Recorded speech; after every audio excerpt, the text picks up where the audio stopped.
We have to be careful how we interpret today's Exodus reading. One of my Catholic grade school teachers once encouraged us to pray with upraised hands like Moses if we wanted to make certain God would hear our prayers and grant our requests.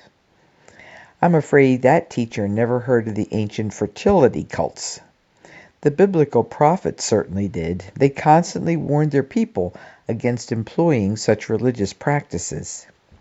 One of my scripture profs once defined fertility cults as simple answers to complicated questions, comparing them to modern TV commercials. Having trouble getting a date? Just change your toothpaste. Is your life boring? You're probably driving the wrong car. The goal of fertility cults is simple.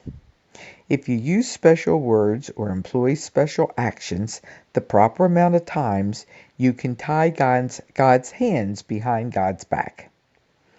He's forced to give you whatever you ask, even if he doesn't want to. God has no choice. It's akin to holding a piece of kryptonite in front of Superman. That's why biblical Jews were forbidden to do anything that even smacked of fertility cults. To plow a field with a donkey and ox yoked together, wear garments made from two different kinds of material, or even boil a kid goat to death in its mother's milk.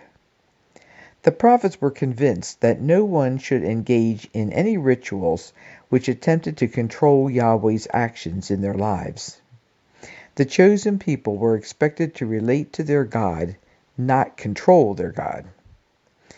Though scripture scholars can't agree on the meaning of Moses' raised hands in our first reading, certainly his gestures have nothing to do with controlling Yahweh's actions during the battle.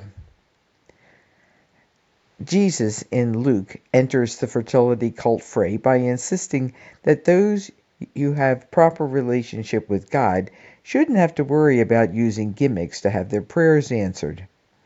God isn't a judge who will cave in under pressure. On the contrary, God is always interested in securing the rights of his chosen people.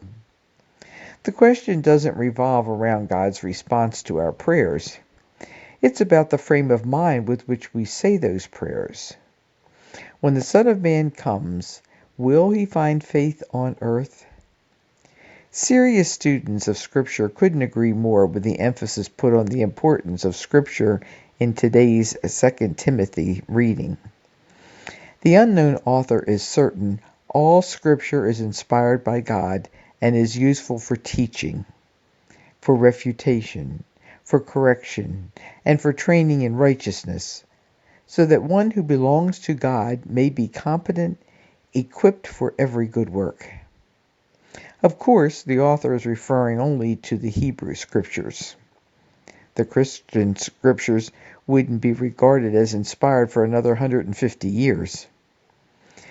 And he is certainly not thinking about using those writings just as a source of proof texts. The sacred writer obviously wants us to imitate the faith of those who composed them. Their faith is the word we should be proclaiming, whether convenient or inconvenient. I've discovered after almost 50 years of teaching that such a proclamation is often inconvenient in a church which has traditionally emphasized its own fertility cults. As a child, I used to worry about my non-Catholic father's eternal salvation. He knew nothing about receiving communion on 9 straight First Fridays, making novenas to the Blessed Virgin, or the requirements for gaining plenary indulgences. My mother once received a prayer card from a well-meaning friend. The novena to St. Joseph, which it touted, came with a warning. You had better want what you're praying for to St. Joseph. You're going to receive it whether you want it or not. We Catholics obviously are notorious for cornering the kryptonite market.